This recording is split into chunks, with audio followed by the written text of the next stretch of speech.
Hey guys, what is going on? This is Travis P11 and welcome back to the channel. You know, I'm quickly approaching 9 years of making firearms related content on the internet, yet it feels like just yesterday that I went to an indoor firing range for the first time and how the experience was so much different than I thought it was going to be. So today on the channel, I just want to share with you 5 little bits of advice, 5 things you should know before you go to an indoor shooting, firearms, gun range for the first time.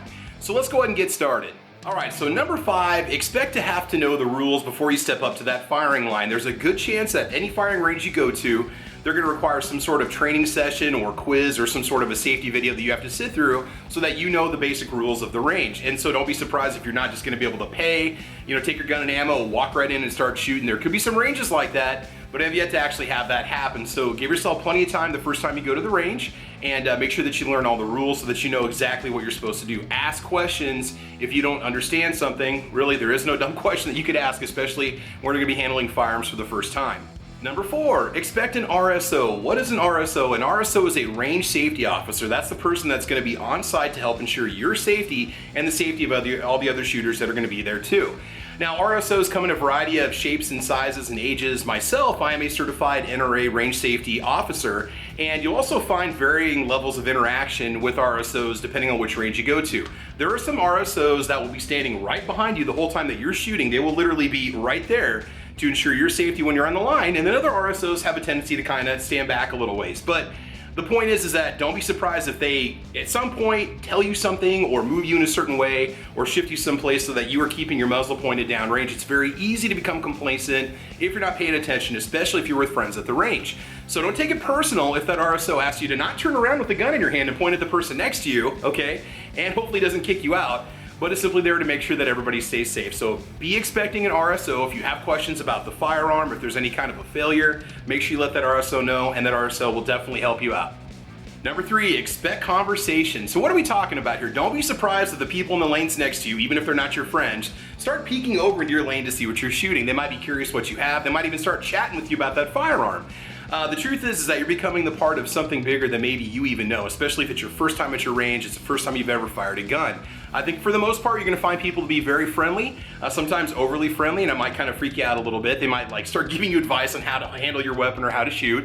You just take all that stuff with a grain of salt. Number 2, know your ammo before you go. Some ranges may require you to buy their ammo. Some ranges won't allow certain types of ammunition. You may want to call them up and tell them what you're going to bring and what you're going to be shooting. One of the first times that I went to the range, I took a military surplus pistol with me. I had steel core military surplus ammo.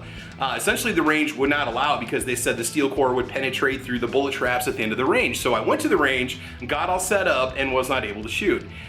So that can make it for a very not so fun experience. So know what kind of ammo is allowed, what kind of brands are allowed, what they recommend. And again, those guidelines are something you could probably look up before you go online. But if you're not sure, give them a call, or worst case scenario, just buy your ammo when you get to the range. It's not always the most cost-effective thing, but it is something that can happen. Now, also the last thing going along with ammo, if you're somebody who's thinking about getting into reloading and you want to keep your brass, some ranges may not let you keep your brass. If you've got a very unique or expensive kind of brass, let the RSO know that you need to take it back home with you because you are going to get into reloading.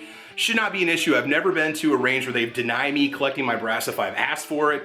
But again, every range can matter, or every range can be a little bit different.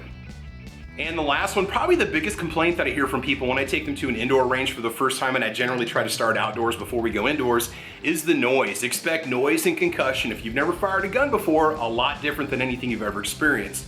I do recommend doubling up on the ear pro, get some foamies and get some ear protection, preferably active electronic, especially if you're gonna go a lot, because it makes it easy for you to communicate with people. That will also isolate as much noise as possible. Now, you can't really get around physics. You can't always get around the concussion of that person shooting the gun next to you. That's essentially the force or the impact of the air moving around you that you're gonna feel while you're shooting.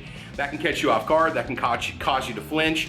It's one of those things that you do get used to with time, so if you can ever get a chance to shoot outside, maybe before going indoors, do so. But, if it's also an issue, you can let the RSO know, and they can maybe shift you down a lane or two, especially if somebody's opening up with something very powerful and it's causing you to not be able to focus, because you're there to learn, you're there to shoot, and you're there to have a good time. So that's it, guys. Those are the 5 things that I could think of that you want to keep in mind if you're going to be going to the range for the first time or taking somebody with you to the range for the first time. Just things that you should know, stuff that I ran into, things that kind of caught me off guard, so that you don't run into any of the issues that I ran into the first time that I went. Make sure that you like and subscribe. If you are new to the channel, welcome. Make sure you guys check out the content, the playlist on my channel. I've got a lot of good stuff out there. If you've got a firearm there's a pretty good chance that I made a cleaning video for it, so make sure you check my cleaning video playlist and you'll be all set to go. Also, I got a little podcast called Caliber Corner, which we do Saturday mornings at 8 a.m. over here on YouTube. It's a good time, it's a lot of fun. I want you guys to check it out. It's 8 a.m. Central Time. We talk guns and ammo, outdoorsy stuff. I think you're gonna like it. So that's it, guys. Thanks for watching. I want you all to have fun. I want you to be safe, and as you know, I will talk to you soon. So get out there and go to that range. All right, take care and have a good one. Bye-bye.